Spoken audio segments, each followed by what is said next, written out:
Hello, everybody. Scott Golden here with Golden Opportunities Coaching. Welcome to those of you who are new. Welcome back to those of you who are seasoned veterans of what we do around here. We break down psychological, emotional, and coaching related topics into discernible language for you. Hopefully, we are on a better schedule here. My schedule is always different every day. Sometimes I'm a first shifter, sometimes I'm a third shifter. So I never know when I'm going to have the time to do these, but I know that my goal is to get something out every 24 to 30 hours or so for your benefit. I want to be consistent with that, and it is super valuable to be able to do that, and I certainly do desire that greatly. And so we're going to talk about ways that the subconscious mind can kind of have a negative impact on us, and oftentimes lead us in directions we don't want to go. The first thing is we're pulled in by our linking thoughts. This can mean a number of things, but it's not limited to one specific thing.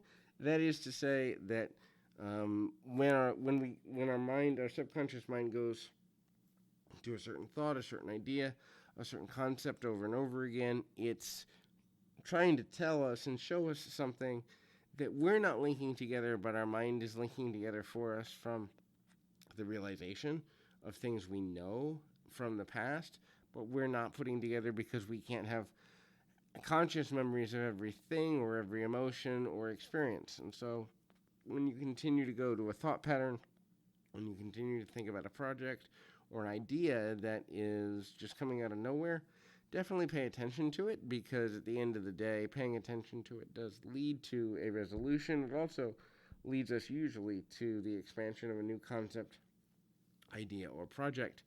When we feel good about choosing something. So many times in life we get into situations where we have to make what we consider to be impetuous or quick decisions. And when we're in a situation, we feel good about doing it, whether it's donating to charity, giving to the homeless, or picking out an outfit in the store. And we've got 3 outfits we're looking at, and we just immediately, boom, I'm going to pick this one. I'm just going with it. I don't know why. And we feel good about that decision. We make the decision and we feel relieved, or we feel accomplished. That's usually a sign that our subconscious mind was trying to get us to make that choice to begin with.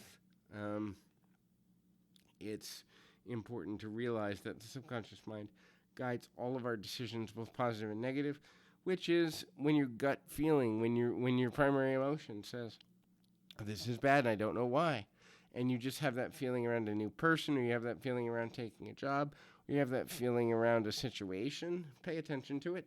Your gut will never lead you wrong. Remember, it has the intuitive computer-like memory to remember times you were in a previous situation and try to warn and protect you through those gut feelings and those emotional cores.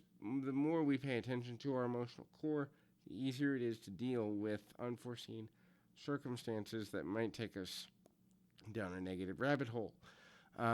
We can often get sick very quickly. So the subconscious mind, when it's trying to tell us something, will in fact affect our body. We may have physical pain, we may have nausea, headaches, and other physical symptoms as a sign to get us to stop and take care of ourselves. And during that time when we are taking care of ourselves, we are most likely to slow down long enough to think about the things we've been going through, to think about the interactions we've had, and then a linking thought will come forward and help us to realize that we need to reevaluate this thing, or we need to approach it differently, or do something different in order to feel better.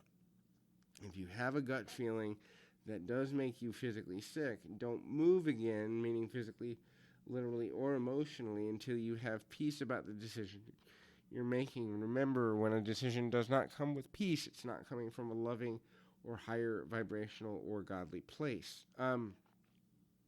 The next thing to consider is dreams. Dreams are always trying to tell us something.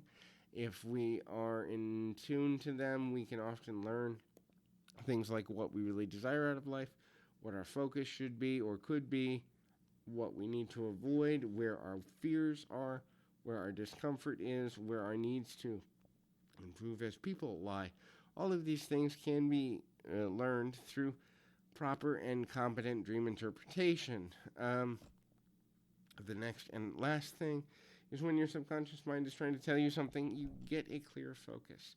So, clear focus just comes out as, hey, I trust that I need to be focused on this thing. I need to be focused on how I feel, how I think, or what's going to happen next. When I focus on the ability to change things and make things happen in a different way next, I am more likely to end up going in a positive direction. So these are the signs when the subconscious mind is trying to get our attention, and I hope this has been helpful to you. Please like, share, comment below, and until next time, keep your feet on the ground, your mind in the moment. Until next time, everybody.